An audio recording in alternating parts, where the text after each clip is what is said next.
the film, where did the idea, the original conception of the idea come from?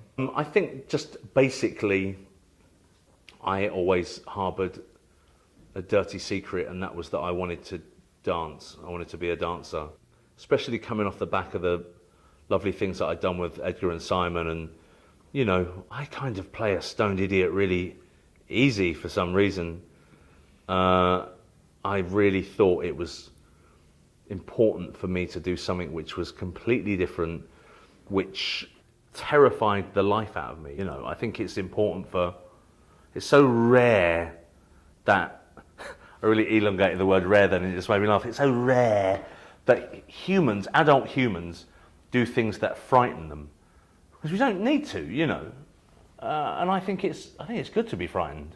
I think it does something, it fires your, you know, synapses and gets things going. So go out and hold a big spider once a week, or an eel or something.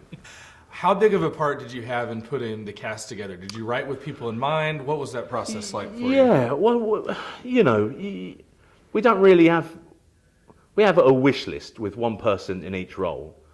And then if they were to say no, then we'll reevaluate. But, you know, I've loved Rashida for ages, and we've met before and really liked one another. And it was like, see, originally this film was meant to be set in Miami with me as the fish out of water.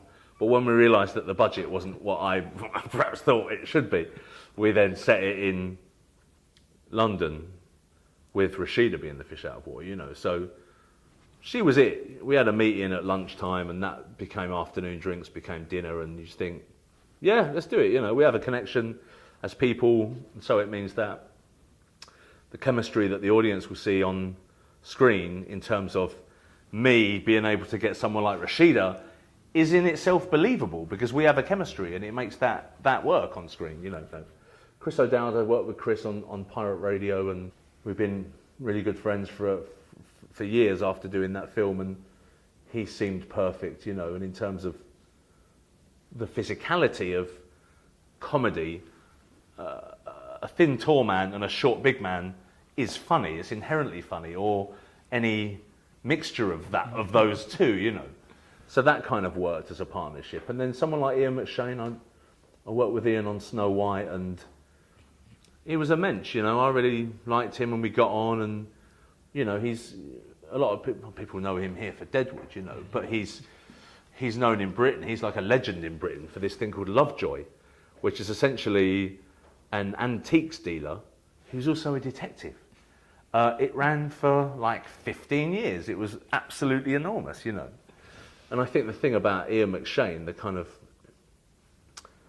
the skill that he has is he's got to an age when he completely reinvented himself. And he did Deadwood, and he did, you know, Sexy Beast, and he's now this. He's now a big Hollywood actor, you know. It's fantastic.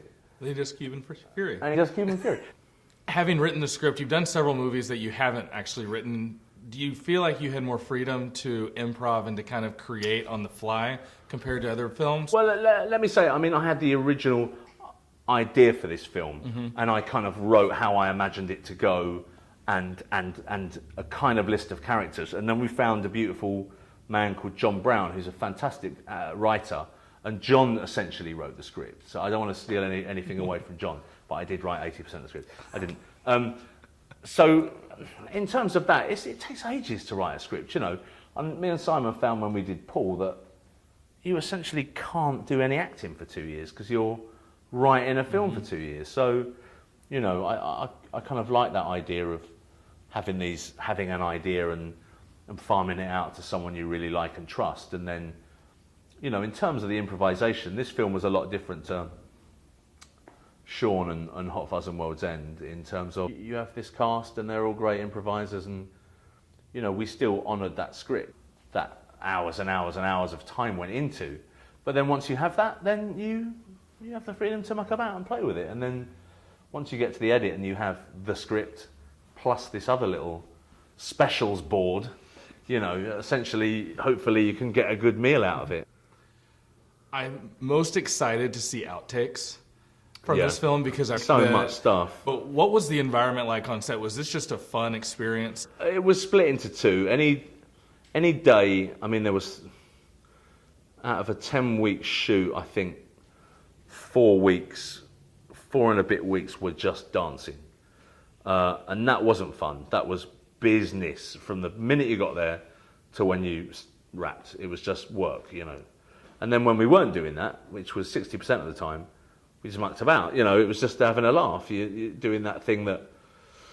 It's like that lie that I tell my wife that I'm going to work, you know, and then cut to me and Chris and Rashida, like, throwing a banana skin into a basket, really laughing because it looks like an octopus, you know, and then they say, hey, we're ready for you on set. And you think, God, you know, you go off and you do the scene and then you come back to your game, you know. It's just a laugh. It's a laugh. And it should be, you know, unless you're doing a horrible film about something awful. And then even then it probably can still be a laugh, you know, we're only human. What type of training did you do in order to get really the choreography down, the salsa dancing, and did you really work with the co-stars or were you kind of one-on-one in that training? I did 6-7 hours a day every day for 7 months to become a dancer, and I did 5 months on my own with you know, some of the world's best dancers in one-on-one situations, or you know, there'd be 3 of us in a room, or 4 of us, or 20 of us, and they really mixed it up in terms of theory and how best to teach someone like me to be a dancer, not just to learn choreography, because there's a line in the film, any prick can do the steps. It was about them teaching me how to be a dancer. And so it was tough. And then we had the girls come in and they did 2.5 months, and just essentially then so we could see if we worked.